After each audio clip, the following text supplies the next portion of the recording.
புதிய பூமி நண்பர்கள் அனைவருக்கும் வணக்கம். நான் ராஜ்பாபு. ஆரம்பத்திலே இந்த காணொலிக்குள்ள போயிடுவோம். அதற்கு முன்பாக நண்பர்கள் யார் சப்ஸ்கிரைப் பண்ணாமல் இருக்கீங்களோ சப்ஸ்கிரைப் செய்து புதிய பூமிக்கு ஆதரவு தருமாறு கேட்டுக்கொண்டும் இந்த காணொலியை முழுமையாக பொறுமையாக பார்க்க வேண்டும் என்று அன்புடன் கேட்டுக்கொண்டு இந்த காணொலிக்குள்ள போயிடுவோம். நான் யார் தெரியுமா? யாருங்க? சிஎம் 2026ஆம் ஆண்டின் அடுத்த சிஎம் அவர் தான். அவர் பேர் தான் எழுதி வச்சிச்சு. தமிழ்நாட்டில் ஒட்டுமொத்தமான மக்கள் முடிவு பண்ணிட்டாங்கன்னு சுத்தி நிற்பாங்க. அது எது வரைக்குங்க?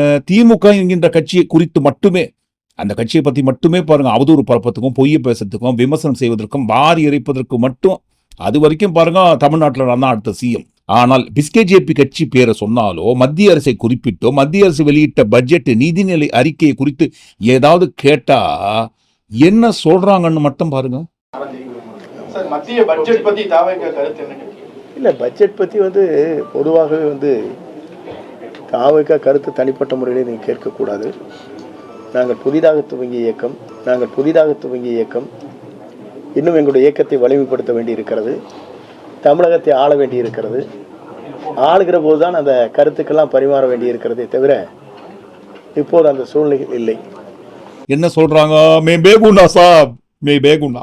எங்களுக்கு எதுவுமே தெரியாது, நாங்க அப்பாவிங்க, அப்புறாணிங்க. நேற்று தான் கட்சி ஆரம்பிச்சோம், புதிய கட்சிங்க. புது கட்சிக்கிட்ட கேட்டா எப்படிங்கன்னு வேமா சூசோ இல்லாம சொல்றாங்க. இதுக்கு மட்டும் புது கட்சின்ட்டு 1000ன்னு ஆரம்பிச்சேன், 2000, 3000, 4000 பிபிலி பிபிலாப்பின்னு சொல்ற மாதிரி தான் பாருங்க பட்ஜெட்டுன்னு கேட்டாங்க. அது குறித்து கேட்டதுதான் நாங்கள் புது கட்சின்றாங்க. ஏன் இவ்வளவு பயங்க? ஏன்னா பாருங்க, மத்திய அரசோட பட்ஜெட்ல ரயில்வேக்காக ஒதுக்கிய நிதியில் இருந்து மட்டும் தமிழ்நாட்டுக்கு வாரி வழங்கிய தொகை எவ்வளவுங்க? 7611 கோடி. எவ்வளவுங்க? 7611 கோடி. இந்த பக்கம் கேரளாவுக்கு அதை விட பெரிய தொகை, தமிழ்நாட்டுக்கு ஒதுக்கிய தொகையை விட பெரிய தொகை 3795 கோடி. இது போதாதா உங்களுக்கு? யாருங்க? நிதி அமைச்சர் அம்மா கேட்குறாங்க. இது போதாதா உங்களுக்கு? 7611 கோடி பெரிய தொகை இல்லைங்களா? அது எவ்வளோ பெரிய தொகைங்க. ஆமா, பெரிய தொகை தான். மகாராஷ்டிராவோடு ஒப்பிடும்போது 7611 கோடி தமிழ்நாட்டுக்கு பெரிய தொகை தான். பிஸ்கேஜேபி கட்சி ஆட்சி பண்ற மகாராஷ்டிரா மாநிலத்துக்கு வெறும் 23,926 கோடி. அவ்வளவுதானா? என்ன மலைப்பா கேட்குறீங்க? அவ்வளவுதானான்ட்டு? அவ்வளவுதாங்க. வெறும் 23,926 கோடி தான் ஒதுக்கி இருக்காங்க ரயில்வேக்காக மட்டும். மகாராஷ்டிரா மாநிலத்தில் ரயில்வேக்காக மட்டும் ஒதுக்கப்பட்ட தமிழ்நாட்டுக்கான நிதி 7011 கோடியை கம்பேர் பண்ணா 23,926 கோடி மகாராஷ்டிராவுக்கு ரொம்ப கம்மி. இதுக்கே எப்படின்னா அதே பிஸ்கேஜேபி கட்சி ஆட்சி பண்ற உத்தரப்பிரதேச மாநிலத்தில் எவ்வளவுங்க? வெறும் 20,012 கோடி. ஏன் குஜராத் மாநிலத்துக்கு வெறும் 17,366 கோடிங்க. 20,012 கோடி, 23,926 கோடி, 17,366 கோடி. இதுக்குள்ளலாம் கம்பேர் பண்ணா 7,011 கோடி ரொம்ப பெருசுங்க. 7,011 கோடி நான் சொன்னோம். 7,611 கோடி ரொம்ப பெரிய தொகை பாருங்க. 600 கோடி விட்டு போச்சுட்டு எவ்வளவு பெரிய தொகை கம்மி பண்ணிட்டோம். 7,611 கோடி ரொம்ப பெரிய தொகை. இந்த தொகைக்குள்ளலாம் கம்பேர் பண்ணா இவ்வளவு நிதியை உங்களுக்கு தாராள மனசோட தாராள பிரபு ஐயா மோடி அவர்கள் வாரி வழங்கியிருக்காரு. இது போதாதா உங்களுக்குன்ட்டு வேமா சூசோ இல்லாம கேட்கறாங்க. இப்படி மத்திய அரசு பட்ஜெட்ல பிஸ்கேஜேபி கட்சி ஆட்சி பண்ற மாநிலத்துக்கு வழங்கப்படும் நிதியோட அளவு வேற, பிஸ்கேஜேபி கட்சி ஆட்சி பண்ணாத மாநிலங்களுக்கு வழங்கப்படுகின்ற நிதியோட அளவு வேற. இது குறித்து போஸ்டர்லாம் ஒன்று பிரபலமாயினுக்குது. தமிழ்நாடு முழுக்க, மூளை முழுக்க எல்லா இடத்துலையும் ஒட்டியிருக்கிறாங்க. தமிழ்நாட்டுக்கான நிதி முட்டை. பிஸ்கேஜேபி கட்சி அதிமுக ஒன்றிய அரசு தமிழ்நாட்டுக்கு ஒதுக்கிய நிதி முட்டை என்று. ஏன்னா ரயில்வேல மட்டும் கிடையாதுங்க, எந்த ஒரு துறைக்குமே தமிழ்நாட்டுக்கு இந்த பட்ஜெட்ல ஒதுக்கிய நிதியோட அளவு என்பது முட்டை. அதைத்தான் ரொம்ப அழகா அற்புதமாக அடையாளப்படுத்துகிறது இந்த போஸ்டர் முட்டை. இவ்வளவு ஓரவஞ்சனையா பார்த்துருக்காங்களே. உங்க கட்சியோட கொள்கை எதிரியாச்சு. அந்த கொள்கை எதிரி குறித்து பட்ஜெட்டை குறித்து ஏதாவது சொல்லுவீங்களான்னு கேட்டதுக்கு தான் பாருங்க, ஐயா நான் பேகுண்டா சாப் ரொம்ப அப்பாவிங்க. நாங்க நேற்று ஆரம்பிச்ச கட்சி எங்க கிட்ட கேட்டா எப்படிங்க? எங்களால் எதுவுமே பதில் சொல்ல முடியாதுங்க. மோடி அவர்களை குறிப்பிட்டோ மத்திய அரசை குறிப்பிட்டோ பிஸ்கேஜேபி கட்சியை குறிப்பிட்டோ ஏதாவது கேள்வி கேட்டாதான் பாருங்க, ஐயா நாங்க புது கட்சியான்வாங்க. சரி, புது கட்சி தான். இந்த புது கட்சிக்கு திடீர்னு எப்படிங்க நாளுக்கு நாள் ஓட்டு சதவீதம் இன்க்ரீஸ் ஆகினே இருக்கும்? முதல்ல 18% இருந்துதான், ஸ்டார்டிங்லேயே டாப் கியர் போட்டு 18%. அப்புறம் பாருங்க விஜய் மீது நம்பிக்கை வந்துதான். என்ன வந்துதாங்க? நம்பிக்கை நாளாக அந்த 18% 25% மாறுதான். இன்னும் நாள் போக அந்த நம்பிக்கை அதீத நம்பிக்கையா மாறி இந்த 25% என்பது 33 மாறி இப்ப கிட்டத்தட்ட 50% vote share, vote bank Vijay கையில இருக்குதுங்களாம். இந்த 18% ஒரு வருஷத்துக்கு முன்னாடி இருந்தாலும் இப்ப எப்படி இருக்குன்னா, தமிழக வெற்றி கழகம் 30% தாண்டி தனித்து ஆட்சி அமைக்கக்கூடிய ஆற்றலை மக்கள் செல்வாக்கை பெற்றிருக்கிறது என்பதுதான் உண்மை. இப்படியே சொல்றாங்க. 30% இருந்து 50% வரைக்கும் எங்க கையில இப்போதைக்கு ஓட்டு இருக்குன்னு வேமா சூசோ இல்லாம சொல்ற இவங்களே தான் 50% ஓட்டை கையில வச்சிருக்கிற இவங்களே தான் மத்திய அரசை குறிப்பிட்டு சொன்னா கேட்டா ஐயோ நாங்க புது கட்சியான்றாங்க. நாங்கள் புதிதாக துவங்கிய இயக்கம். ஆனால் உண்மையில் வாரிசு நடிகர் பனையூர் பண்ணையார் விஜயிலிருந்து அந்த கட்சிக்குள்ள இருக்கிறவங்க இருந்து செங்கோட்டையன் வரைக்கும் நேற்று சேர்ந்த செங்கோட்டையன் அவர்கள் வரைக்கும் எல்லாருமே இது வரைக்கும் பேசின பொய்யை எல்லாத்தையும் மறந்துட்டு முதல் முறையாக உண்மையை பேசியிருக்காங்க. எங்களது கட்சி புதிய கட்சின்ட்டு ஒரு வழியா உண்மையை சொல்லிட்டீங்க இல்லைங்களா? புதிய கட்சின்ட்டு மார்க்குக்குள்ள வாங்க. புது கட்சி தானே, அப்புறம் ஏன் இவ்வளவு ஆட்டம் ஆர்ப்பாட்டம் ஆரவாரம் திமிர்தனம்? நாங்க என்ன வாயிலே வடை சுடுறதுக்கு டிஎம்கேவா? டிவி கேடா டிவி கேடா டிவி கேடா. ஏதோ 40-50 வருஷம் பழைய கட்சி. இந்த பழத்தை தின்னு கொட்டையை போட்ட உதாரணம் சொல்லுவாங்க. கேட்டாக்கா இப்ப என்ன சொல்லுவாங்க, எப்பா என்னப்பா இது எத்தனை காலத்துக்கு இந்த உதாரணத்தை சொல்லிட்டு இருப்பீங்க, பழத்தை தின்னா கொட்டையை கீழே போட்டான் ஆகணும்னு சொல்லிட்டு உதாரணத்துக்கு சொல்லுவாங்க இல்லைங்களா? அதை குறிப்பிட்டு சொல்றோம். ஏதோ பழத்தை தின்னு கொட்டையை போட்ட மாதிரி ரொம்ப வருஷமா வாழ்ந்த கட்சி மாதிரி ஏன் இவ்வளவு பில்டப்பு? ஓட்டர் ஐடியை எடுத்துட்டு போயிட்டு காலையில பூத்துல நின்று லட்சக்கணக்கில் கோடி கணக்கில் எனக்கு விழற ஓட்டுக்கு தெரியும் பாருங்க. அப்பதான் ஏண்டாப்பா இந்த விஜய கூப்பிட்டோன்னு சொல்லி பூத்தா காலையிலே வந்து நிற்பாங்க பாருங்க, அன்னைக்கு தெரியும் பாருங்க ஏண்டா இந்த விஜய கூப்பிட்டோம். பழைய கட்சிகள் கூட இவ்வளவு ஓவர் கான்பிடென்ட்டோட தன்னைத்தானே பில்டப் பண்ணி நம்ம இங்கே பார்த்துருக்க மாட்டோம். முதல் முறையாக ஒரு புதிய கட்சி இவ்வளவு பில்டப் பண்றாங்க. சரி, ஒரு பக்கம் 50% ஓட் பேங்கை கையில வச்சுருக்கிறீங்க, இன்னொரு பக்கம் விடிய காலம்பரமே ஓட்டு பூத்து திறக்குதோ இல்லையோ, ஆனா விஜய்க்கு நாங்க ஓட்டு போட்டுக்கு ஆர்வமா இருக்கோம், தரங்கப்பா, இல்லைன்னா நாங்களே ஓட்டு பூத்தை உடச்சி ஓட்டை பதிவு பண்றதுக்கு ரெடியா இருக்கணும்னு சொல்ற அளவுக்கு உண்டான கோடிக்கணக்கான ஓட்டை பாக்கெட்ல வச்சு சுத்தினுங்கிற விஜய் அவர்களுக்கு இந்த வீடியோ அனுப்புங்க. இந்த கார்டு வச்சுக்கிட்டு கடைக்கு வந்தா யாருக்குனாலுமே மெம்பர் கார்டு வந்து ஃப்ரீயா ஒட்டி தருவாங்க. ஒண்ணு பாத்துக்கங்க. 50% ஓட் பேங்கை கையில வச்சுருக்கிறவங்க காலையிலேயே பாருங்க, வாரிசு நடிகருக்கு ஓட்டு போடுறதுக்கு கோடிக்கணக்கில் கியூல நிக்க போற அவ்வளவு ஓட்டுக்கு சொந்தமான கட்சி. வாங்க சார், இந்த மெம்பர்ஷிப் கார்டை மட்டும் நீங்க கொண்டு வந்தீங்கன்னா, டிவிகே கட்சிக்குள்ள மெம்பர் ஆயிட்டு அந்த கார்டை கொண்டு வந்தீங்கன்னா உங்களுக்கு டெம்பர் கிளாஸ் ஃப்ரீ. 2வது, ஒட்டுமொத்த குடும்பமே மெம்பர் ஆயிட்டு அந்த குடும்பத்துல யாராவது ஒருத்தர் அந்த கார்டை மெம்பர்ஷிப் கார்டை கொண்டு வந்து கொடுத்தீங்கன்னா உங்களுக்கு 1000 ரூபாய் பெருமானம் உள்ள கிஃப்ட் ஃப்ரீ. 2வது விஷயம் என்ன, உங்க ஃபேமிலில எல்லாரும் உறுப்பினர் ஆயிட்டீங்க, டிவிகே உறுப்பினர் ஆயிட்டீங்க அப்படின்னா யாராவது ஒருத்தர் வந்து இந்த கார்டை காட்டினா கூட 1000 ரூபாய் மதிப்புள்ள கிஃப்ட் பொருளும் இந்த கடையில கொடுக்குறாங்க. இது தமிழ்நாட்டுல எந்த மொபைல் ஷாப்லயும் கொடுக்க மாட்டாங்க. நம்ம தலதை மொபைல்ஸ் கோவில்பட்டியில மட்டும்தான் கிடைக்கும்.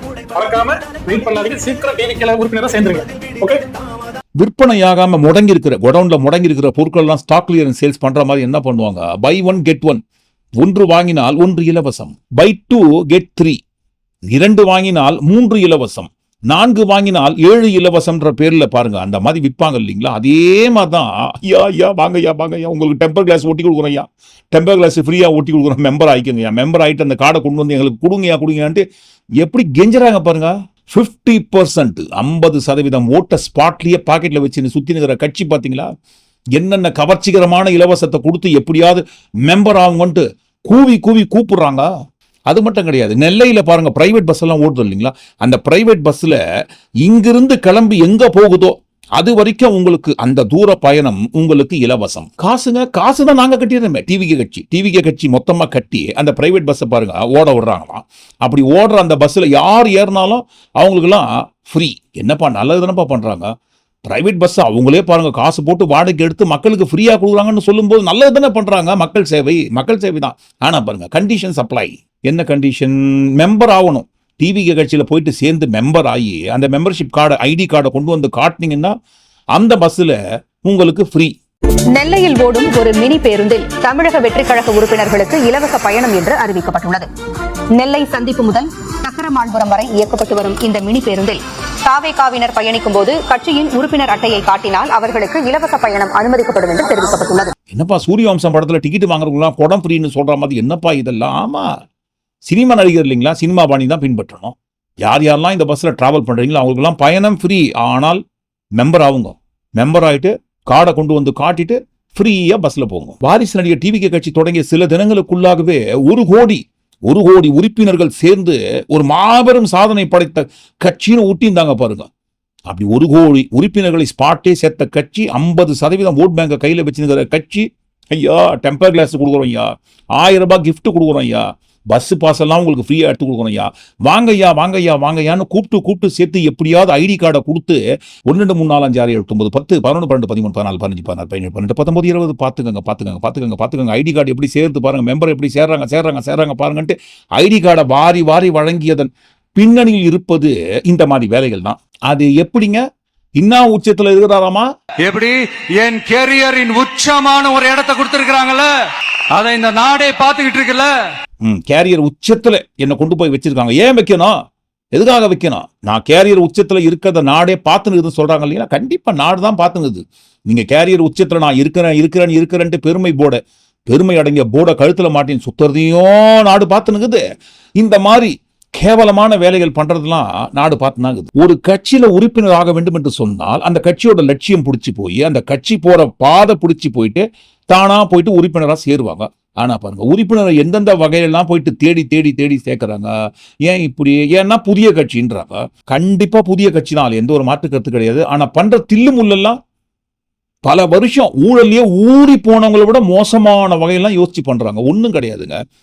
செங்கோட்டையன் அவர்கள் எம்எல்ஏவாக இருந்த சமயத்தில் கோபிச்செட்டிப்பாளையம் ஈரோடு பகுதியில் பயணிகளோட நிழற்கூடம் அமைப்பதற்கு நிதியை ஒதுக்குறாராம். அந்த ஒதுக்கிய நிதியிலிருந்து கட்டப்பட்ட நிழற்கூடத்திற்கு பேர் வைக்கிறாங்க பாருங்க, செங்கோட்டையன் எம்எல்ஏ. அது எந்த அடையாளத்தோட? டிவிகே கட்சியோட அடையாளத்துல. டிவிகே கட்சி கொடியோட கலர்ல பாருங்க செங்கோட்டையன் பேரை எழுதி பக்கத்துல எம்எல்ஏன்னு போட்டு வச்சிருக்காங்க. இன்னும் தேர்தலே வரல. தேர்தலில் செங்கோட்டையன் அவர்கள் நிக்கல, டிவிகே கட்சி போட்டியிடல, ஓட்டு போடல, இவர் எம்எல்ஏ ஆகல. அதற்குள்ளாகவே டிவிகே கட்சியோட அடையாளத்தோடு அந்த நிழற்கூடத்திற்கு செங்கோட்டையன்ற பேரை வச்சு எம்எல்ஏன்னு எப்படி எழுதுவாங்க? அதிமுக கட்சியோட அடையாளத்தோடு எழுதினா கூட அதுவும் முடியாதுங்களே. ஏன்னா இவர் எம்எல்ஏ இல்லைங்க. அதிமுக கட்சியோட எம்எல்ஏ பதவியை ராஜினாமா செய்து விட்டு வந்துதான் பாருங்க கொள்கை தலைவர் வாரிசு நடிகர் கட்சி டிவிகேல வந்து ஜாயின் பண்ணாரு. ஸோ இப்போதைக்கு செங்கோட்டையன் அவர்கள் வெறும் செங்கோட்டையன் போடணும். அப்படி வெறும் செங்கோட்டையன் போடாம எம்எல்ஏன்னு போட வேண்டிய அவசியம் என்ன? அதுவும் டிவிகே கட்சியோட அடையாளத்தோட. அதனால பாருங்க அந்த பகுதி மக்கள் எல்லாரும் சேர்ந்து கலாட்டா பண்ணி அந்த பேரை தூக்க வச்சிருக்காங்க. பாருங்க, புது கட்சின்னு இவங்களே உண்மையை ஒத்துக்கிறாங்க. அப்படி புதிய கட்சியாக இருக்கிற இவங்க ஆட்சிக்கே வரல, இன்னும் தேர்தலையே போட்டி போடல. அதற்குள்ளாகவே எந்தெந்த விஷயத்துல மற்றவர்களுக்கு சொந்தமானதை எல்லாத்தையும் திருடி வாயில போட்டுன்னு பெருமையா சுத்தி நிற்கிறாங்க. அடுத்து அதே புதிய கட்சி ஊரை ஏமாத்தத்துக்காக வெற்றி பெற்ற மாணவர்கள் அனைவரையும் ஒன்று கூட்டி ஒரு விழாலாம் எடுக்கிறாரு பரிசு கொடுப்பதற்காக. அந்த பரிசு கொடுத்த விழாவில் பரிசெல்லாம் கொடுத்துட்டு கடைசியா இந்த மார்க்கெட்டிங்ல கேன்வாஸ் பண்ற மாதிரி என்ன மாதிரி கேன்வாஸ் பண்ணாரு பாருங்க, ஓட்டு பிச்சைக்காக. அது மட்டும் இல்ல, ஒரு முறையான ஒரு டெமோக்ரஸி இருந்தாலே போதும், எல்லாருக்கும் எல்லாமும் ஈக்குவலா கிடைக்கும். அதனுடைய ஃபர்ஸ்ட் ஸ்டெப் அவங்க வீட்டில் இருக்கிற எல்லார்கிட்டையும் சொல்லுங்க அவங்களுடைய ஜனநாயக கடமையை ஒழுங்கா செய்ய சொல்லுங்க. ஜனநாயக கடமையை சரியா செய்யறதுன்னா அது ஒன்றும் பெரிய ஒரு விஷயம்லாம் கிடையாது, சாதாரணமான விஷயம்தான். நல்லவங்க, நம்பிக்கையானவங்க, இதுவரைக்கும் ஊழலே செய்யாதவங்க யாருன்னு பார்த்து தேர்ந்தெடுக்க சொல்லுங்க. இதுல 3 விஷயம் இருக்குது. ஒண்ணு கல்வி, இன்னொன்னு ஓட்டு பிச்சை, அடுத்து ஊழல். தமிழ்நாட்டில் கல்வியே இல்லை. நம்ம நாட்டில் இருப்பதிலேயே அதிகமான இடைநிற்றல், பள்ளி இடைநிற்றல் அதிகமா தமிழ்நாட்டில் தான் நடக்குதுன்னு வேமா சூசோ இல்லாம ஈரோடு தானே சொன்னாரு. வீட்டில் இருக்கிற ஒவ்வொருத்தரும் மினிமம் டிகிரி படிச்சிருக்கணும் அப்படின்னு சொன்னோம். உடனே எங்க ஆட்சியிலே எல்லாரும் டிகிரி படிச்சு முடிச்சிட்டாங்களே அப்படிங்கிற மாதிரி சொல்றது அது உண்மைனா? ஸ்கூல் லெவல்லையே டிராப் அவுட்ஸ் அதிகமானது யாரோட ஆட்சியிலங்க? இதுல கல்வியில் சிறந்த தமிழ்நாடுன்னு டிராமா வேற.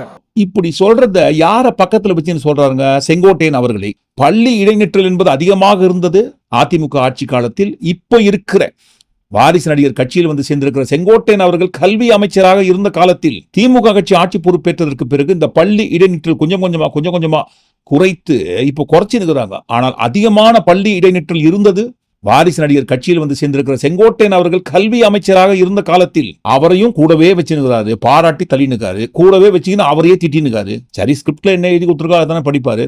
சரி, இந்த ஸ்கிரிப்ட்ல எழுதி கொடுக்குற அந்த கல்வியை பத்தி பேசுற விஜய் மாணவர்களுக்கெல்லாம் பரிசு கொடுக்குற மாதிரி விழாலாம் ஏற்பாடு பண்ணார் இல்லைங்களா? அந்த மாணவர்கள்லாம் எங்க படிச்சாங்க? அமெரிக்காவில் படிச்சவங்களா, சிங்கப்பூர்ல படிச்சவங்களா, லண்டன்ல படிச்சவங்களா, எங்க படிச்சாங்க? தமிழ்நாட்டில் கல்வியே இல்லைன்னு சொல்ற இந்த தமிழ்நாட்டுக்குள்ளேருந்து படிச்சு வெற்றி பெற்ற மாணவர்கள் தான் தேர்ந்தெடுத்து அவர் பரிசு வழங்கி கொண்டிருக்கிறார். கல்வியே இல்லாத தமிழ்நாட்டில் எங்கிருந்து இந்த மாணவர்கள்லாம் படிச்சு இவ்வளவு முன்னுக்கு வந்திருக்காங்க? எந்த நாட்டில இருந்து இந்த மாணவர்கள்லாம் செலக்ட் பண்ணி கூட்டு வந்தீங்கன்னு சொல்லி அடுத்த பிரஸ் மீட்ல செங்கோட்டையன் அவர்கள்கிட்ட சொல்லி எந்த நாட்டோட மாணவர்கள்னு சொல்லுங்க. தப்பு கிடையாது. 2வது ஓட்டு பிச்சை. மாணவர்களுக்கு பரிசெல்லாம் கொடுத்து முடிச்சுட்டு கொடுத்ததுக்கு பிறகு பேரண்ட்ஸுங்க கிட்ட கேன்வாஸ் பண்றாரு பாருங்க, ஓட்டுக்காக. இது வரைக்கும் ஊழலே செய்யாதவங்க யாருன்னு பார்த்து தேர்ந்தெடுக்க சொல்லுங்க. அப்ப ஊழலே பண்ணாதவங்களுக்கு ஓட்டு போடுங்கன்னு சொன்னா எனக்கு ஓட்டு போடாதீங்கன்றாரு.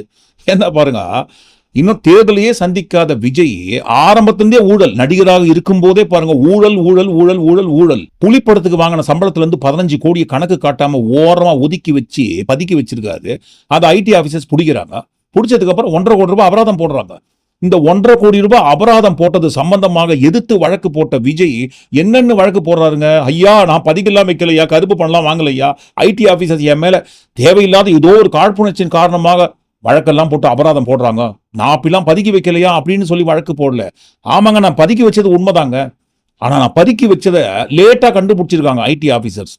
எனக்கு 1.5 கோடி ரூபாய் அபராதம் ரொம்ப லேட்டா போட்டிருக்காங்க. ஏன் சீக்கிரமா அபராதம் போடாம, சீக்கிரமா நான் பதுக்கி வச்சதை கண்டுபிடிக்காம ஏன் லேட்டா கண்டுபிடிச்சிங்கன்ட்டு அவங்க மேல நீங்க வழக்கு போடுங்க, வருமான வரித்துறை அதிகாரிகளை கேள்வி கேளுங்க. ஆனா எனக்கு விதித்த அந்த 1.5 கோடி ரூபாய் அபராதத்தை நீக்க வேண்டும் என்று சொல்லி தான் வழக்கு போட்டிருக்காங்க. அந்த வழக்கு இழுத்து இன்றைக்கு தீர்ப்பு. அந்த தீர்ப்புல என்ன வருகிறது என்பதை பொறுத்து தான் பார்க்கணும். நண்பர்கள் இந்த காணொலியை பார்த்து கொண்டிருக்கும் போது என்ன தீர்ப்பு வேண்டுமானாலும் வந்திருக்கலாம்.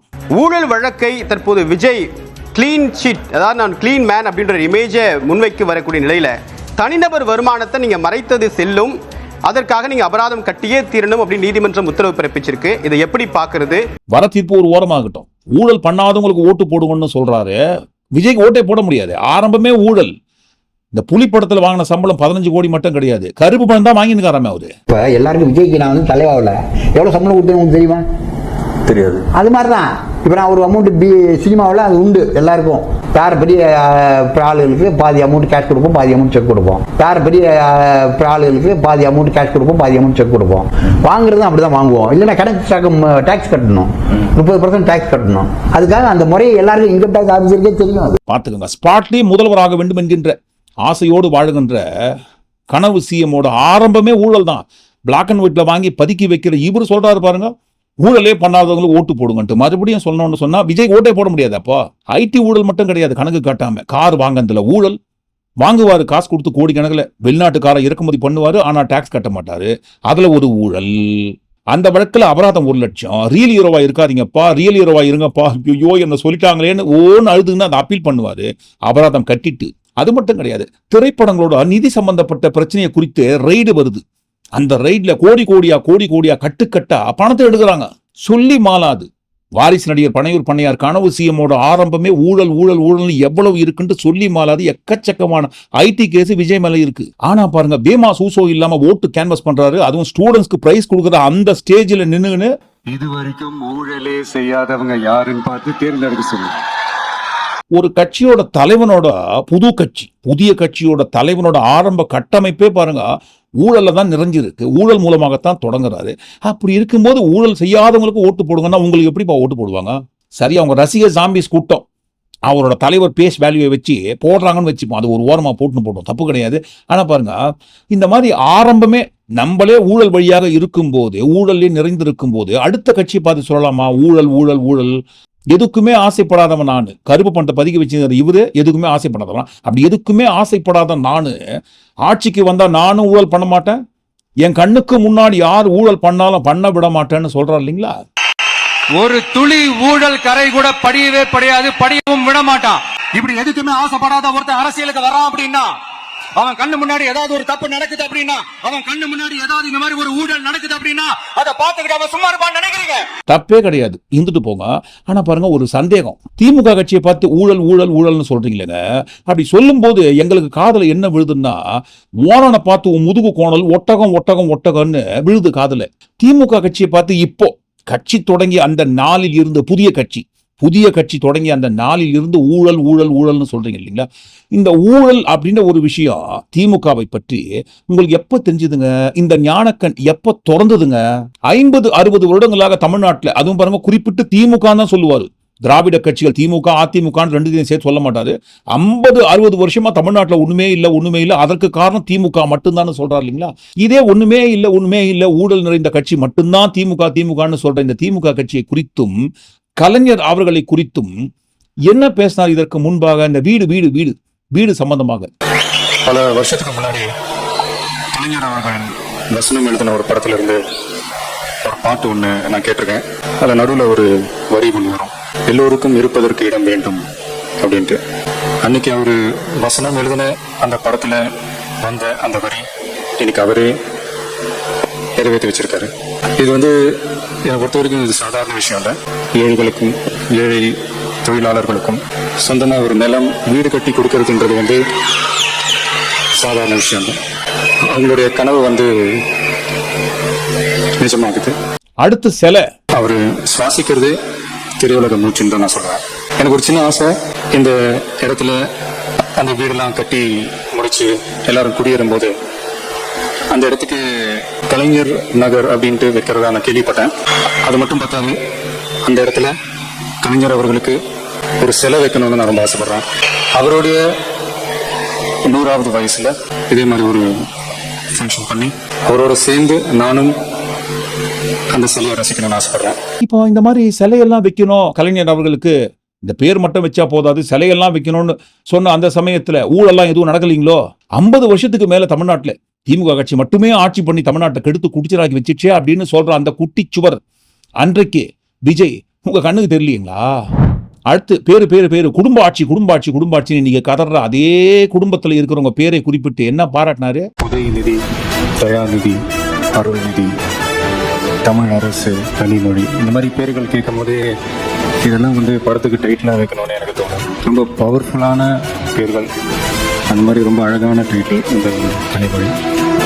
இந்தியாவிலேயே பரம்பரையாக பேர் சொல்லக்கூடிய ஒரு குடும்பம்னா அது ஜவஹர்லால் நேரு அவர்களுடைய குடும்பம். அதுக்கப்புறம் தமிழ்நாட்டில் பேர் சொல்லக்கூடிய ஒரு குடும்பம்னா அது நம்ம கலைஞர் ஐயா அவர்களுடைய குடும்பம் தான். என்ன ஆசைங்க இப்போ இந்த குட்டிச்சுவர் ஆக்கி வச்சிச்சு அப்படின்னு சொல்ற அந்த குட்டிச்சுவர் அப்போ உங்க கண்ணுக்கு தெரியலீங்களா?